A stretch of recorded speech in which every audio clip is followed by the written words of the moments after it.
And those kids are rivals from Silver Creek High. The top player in the state on the top team in the state, making a shot from about here, about 35 feet out. This statewide ban won't change much in the city limits of Indianapolis. They've been busy pretty much all afternoon, not only battling one fire, but at least two others. Trying not to score. He tries to get his knee down. They are alerting other fair officials around the state. Some pretty scary moments earlier in the day for employees here as well as customers. The number of volunteer searchers, that massive group that's been out here. Planned Parenthood saying, hey, look, this is the first step. It's great to see this zip line is actually going up. Search crews have called it quits for the night because, of course, the dark has fallen on us. Cloaked by cornfields beyond the lumbering locomotive, this story quietly played out behind barbed wire fences until now. Something's really wrong with him. How rare is this? It's extremely rare. He's so skinny.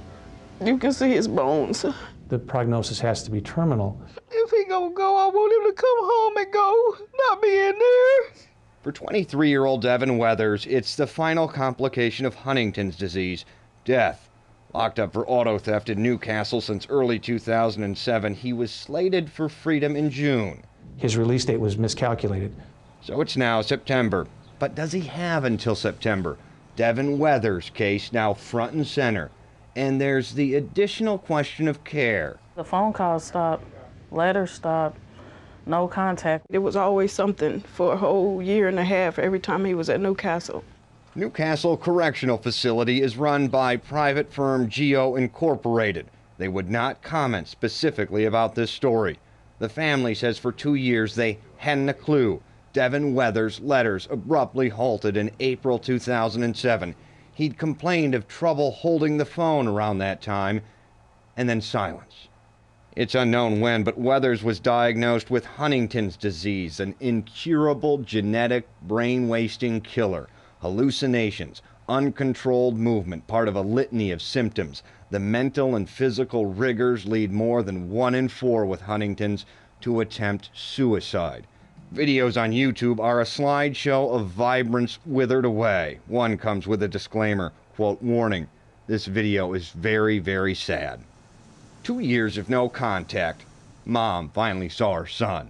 They had so many guards in the room with us. Because at that time he was still trying to walk.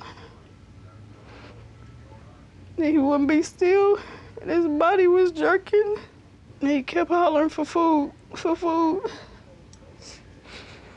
Some older sister got him, went to get some food for him. And he dropped it off on the floor, and he jumped down on the floor and started eating it like a dog. The guard said he drops his tray every day, so some days he don't get no food if he drops his tray. That was last fall. This month, we got wind of the story and requested to speak with the ailing young man. It was approved. We completed and signed consent forms for our in-prison interview. Then the next day, doctors interceded, saying Weathers is, quote, incapable of giving consent. Doug Garrison with the Department of Corrections. At first, we thought we were going to have the opportunity to speak to Mr. Weathers. Clearly too sick, you're telling us, to even speak to us. Our medical examiner's judgment that this guy is not capable of making an informed decision to consent or not. That's sick. Well, that's sick. We inquired about the case with Garrison on July 12th. A week after that, July 19th, the process for medical clemency was officially underway. The family thought that process started last year. You were told last year they would file this medical clemency? Mm-hmm. There's seemingly no opposition to a release. Weathers, at the time of his auto theft conviction, well, he was on probation for sexual misconduct with a minor. He was 17, she was 14. We spoke to the victim in that case and her family. They didn't want to be identified, but said, quote, if he's dying, he should be with his mom. Weathers is a story of Huntington's disease, a question of care in the big house, and a question of clemency.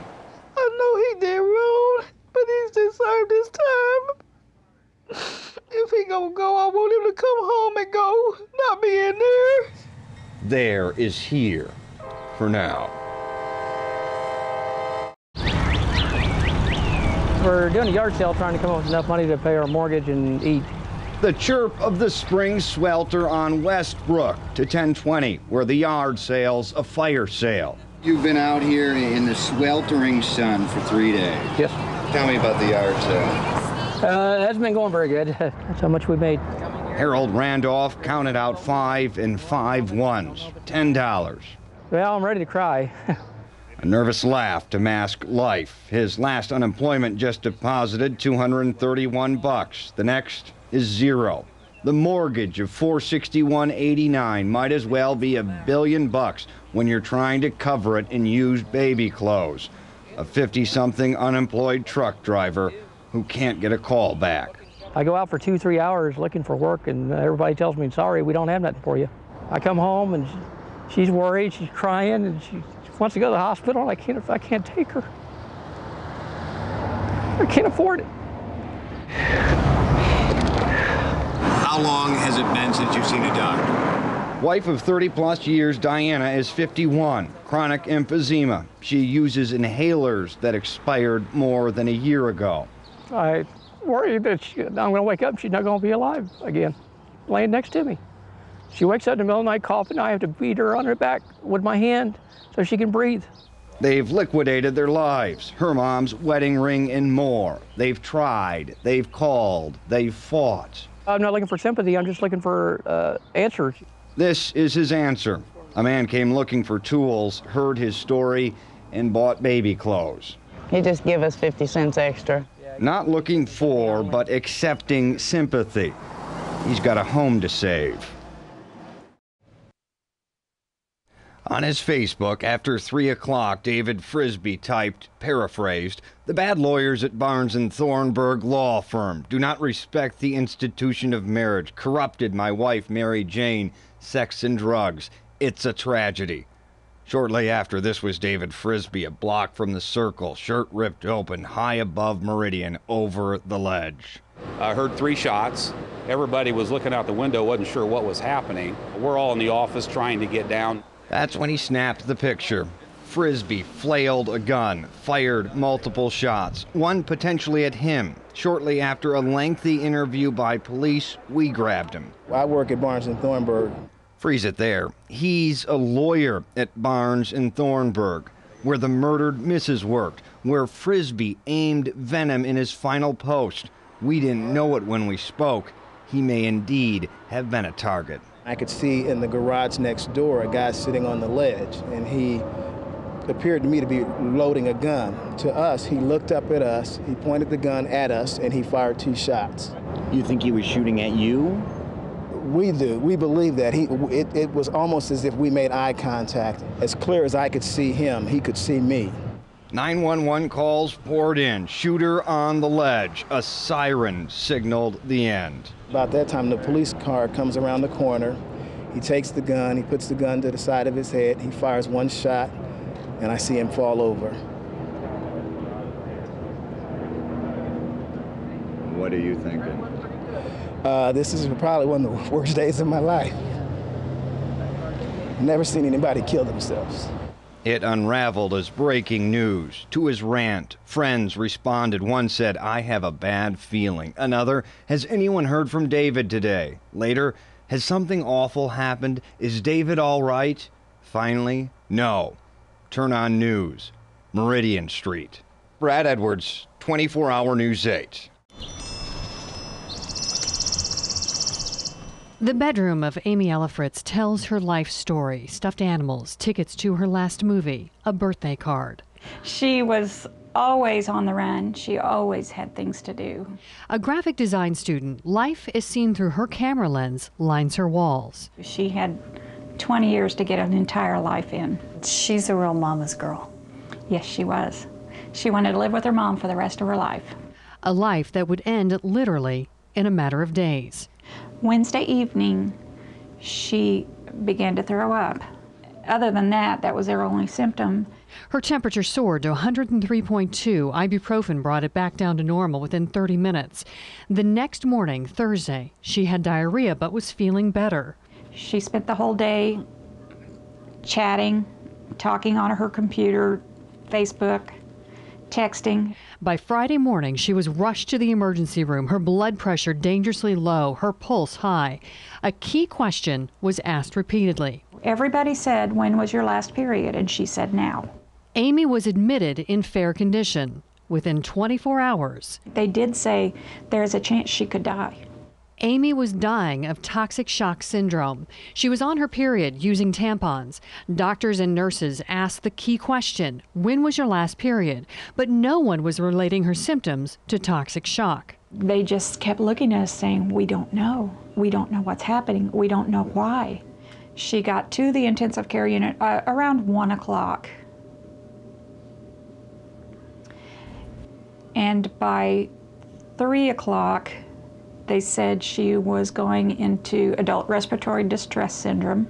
She had the telltale rash of toxic shock syndrome. So this is the first time that you hear toxic shock syndrome? Yes, it was. They put the vent in and they sedated her, and that was the last we spoke to her. As her organs failed, Amy Elefritz would die within hours. She walked into the hospital. It's that serious. She walks in, and within 2 days, she's gone. Yeah. Hospital records state she died from toxic shock syndrome, tampon related. Her death certificate cites toxic shock syndrome, but calls her death normal, meaning not suicide or homicide. Experts say toxic shock syndrome can begin within hours of wearing a tampon. It's caused by a toxin that builds. Some scientists say changing the tampon doesn't stop it. It just simply picks up again where it left off. Experts say the tampon needs to be removed for 8 hours for the toxin to dissipate. Girls need to wear a pad at night. If you've never read a package in your life, read this one. It made headlines in the 1980s when 38 women died that year from Rely tampons. What has changed? 3 of 4 synthetic fibers were taken off the market, but one remains, viscose rayon. It's what makes a tampon absorbent. How could young girls still be dying more than 30 years later? We came here to New York to one of the world's top scientists for answers. Toxic shock has not disappeared. In fact, the incidence is probably the same, believe it or not. Dr. Philip Tierno is a microbiologist at New York University Medical Center. He is one of few to conduct independent research into the tampon. His first tests 31 years ago. Rely sent out to households these samples. I have a box. We got a minute. I'll show you the box. Tierno sounded the alarm years ago, sending this letter October 10, 1980, to the FDA, CDC, and Procter & Gamble. The letter explained his research and urges all 4 synthetics to be removed. 3 of the 4 were removed, but the 4th, viscose rayon, remains. Tierno and others say the viscose rayon is what is still killing young girls, and he says those under 20 are most vulnerable to the illness. If the tampon manufacturers know that, why don't they take the viscose rayon out? That's a question that I've had my entire time I've been involved in toxic shock syndrome. Since 1980. That's 31 years. I think it is unconscionable for a manufacturer to use a product that they knowingly realize can cause toxic shock. For Lisa Elefritz, I love tulips and she loves pink. She wants today's doctors to at least know the signs: headache, sore throat, cough, nausea and vomiting, and skin rash. This shouldn't be here, and if it is here, it should have somebody else's name on it, somebody that's really old. She just shouldn't be here. Amy Elefritz was 20.